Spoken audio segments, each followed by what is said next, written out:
था कि कुंडलिनी का अस्तित्व हमारे अंदर कहाँ और कैसा है, और उसे हमने एक्सपेरिमेंट करके किस तरह से सिद्ध किया हुआ है। आज एक बिल्कुल ही दूसरा विषय, जिसे कि ईड़ा और पिंगला, सबकॉन्शियस माइंड, परलोक आदि अनेक चीजों से संबोधित किया जाता है, उसके बारे में आपको कुछ मैं बताना चाहती हूँ। कल जो कुंडलिनी की बात की थी, तो कुंडलिनी हमारे सर के बीचों बीच से, बराबर बीचों बीच से, यहाँ से तालु भाग से सीधे उतर करके त्रिकोणाकार अस्थि में चली जाती है और सुषुम्ना नाम की नाड़ी उसका वहन करती है। किंतु अपना जो ब्रेन है, जो मगज है, उसका आकार एक पिरामिड के जैसा है और उसमें 3 त्रिकोण हैं जो कि खत्म हो जाते हैं एक जगह आकर के एक पॉइंट पर। इन 3 त्रिकोणों में से जो पिछला त्रिकोण है, उससे जब ये शक्ति अंदर गुजर जाती है तो वो हम सेंट्रल नर्वस सिस्टम कहते हैं, जिसे हम हाथ पर हिलाते हैं, जैसे कि जानवरों में भी होती है वही शक्तियां। उस शक्ति में उसका प्रादुर्भाव होता है, मैनिफेस्टेशन होता है। और जो दूसरी, जो 2 साइड में हमारे सर में त्रिकोणाकार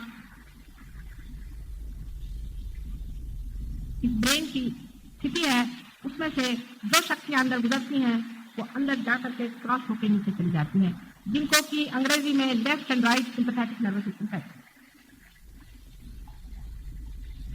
इसी को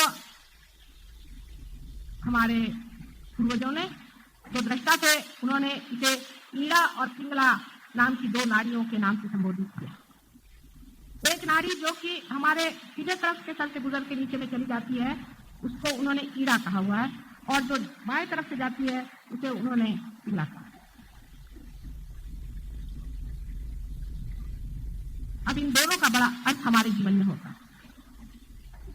ये जो सीधे तरफ से हमारे अंदर चीज जो गुजर के चली जाती है, ये हमारी वो शक्ति है। ईड़ा की शक्ति वो होती है कि जिसके कारण हम कभी भी जो भी अधिक शक्ति चाहिए उसे पाते हैं। जैसे कि हम दौड़ना चाहते हैं तो हमें ईड़ा से ही वो शक्ति, हम कोई भी विशेष कार्य करना चाहते हैं तो ईड़ा से वो शक्ति मिलती है। ये जरूरत भी है हमें। लेकिन उस ईड़ा के इस्तेमाल करने से मनुष्य में अहंकार आ जाता है। वो अहंकार एक गुब्बारे की तरह अपने सर पे छा जाता है, और पिंगला जब काम करती है तब उसमें अहंकार की उल्टी दशा, प्रति अहंकार आ जाता है, माने ऐसा आदमी दब्बू हो जाता है, और उसका भी एक अहंकार और प्रति अहंकार दोनों का एक गुब्बारा हमारे शरीर में छा जाता है। ये तो बात हुई उनकी स्थिति की, लेकिन उनका असर क्या होता? ईड़ा नाड़ी से हम अधिक काम कर सकते हैं। कोई सा भी काम करना चाहें तो हम उसको बढ़ा सकते हैं। माने हमारे हृदय की गति समझ लीजिए हमें बढ़ानी है, तो हम दौड़ना शुरू करें तो ईड़ा नाड़ी काम करेगी, हृदय की गति बढ़ जाएगी, श्वास की गति बढ़ जाएगी। लेकिन श्वास की गति कम नहीं कर सकती।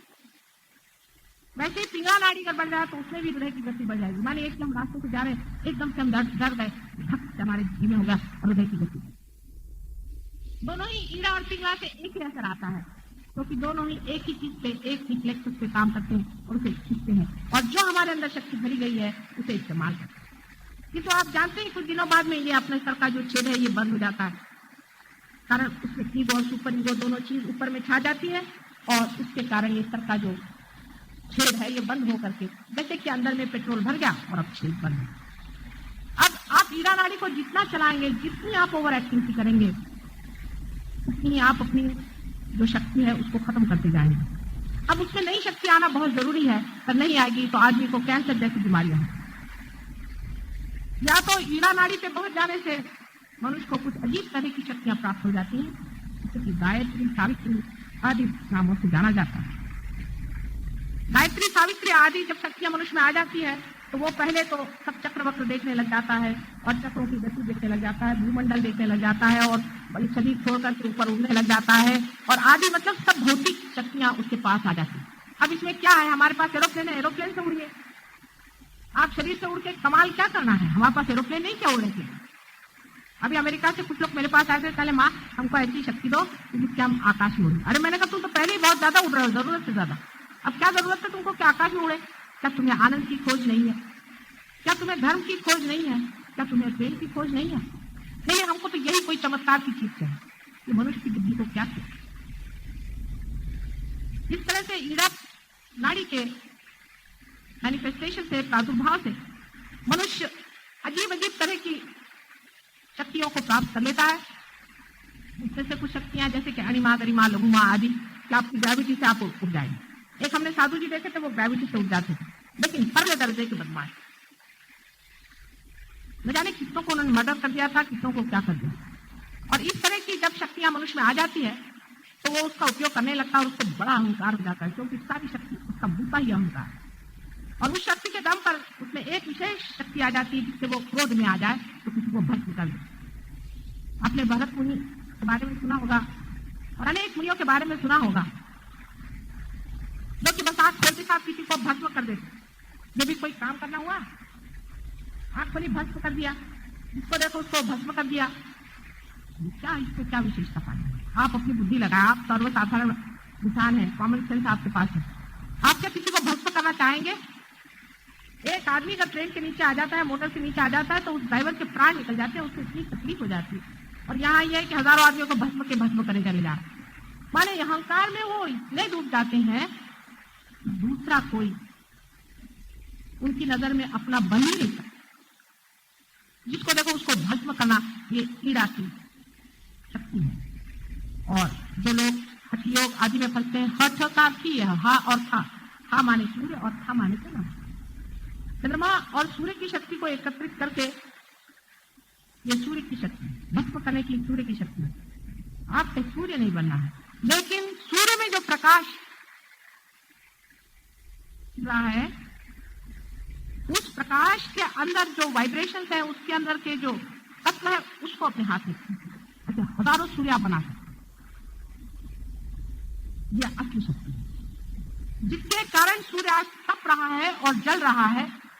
उसी के सूत्र पे आप उतर सकते हैं। यह मनुष्य की विशेषता है, और आपने देख लिया है कि मनुष्य की विशेषता के कारण आज वो हर जगह काबू किए हुए है, जिसे हम नेचर कहते हैं। निसर्ग पे मनुष्य काबू कर लेता है,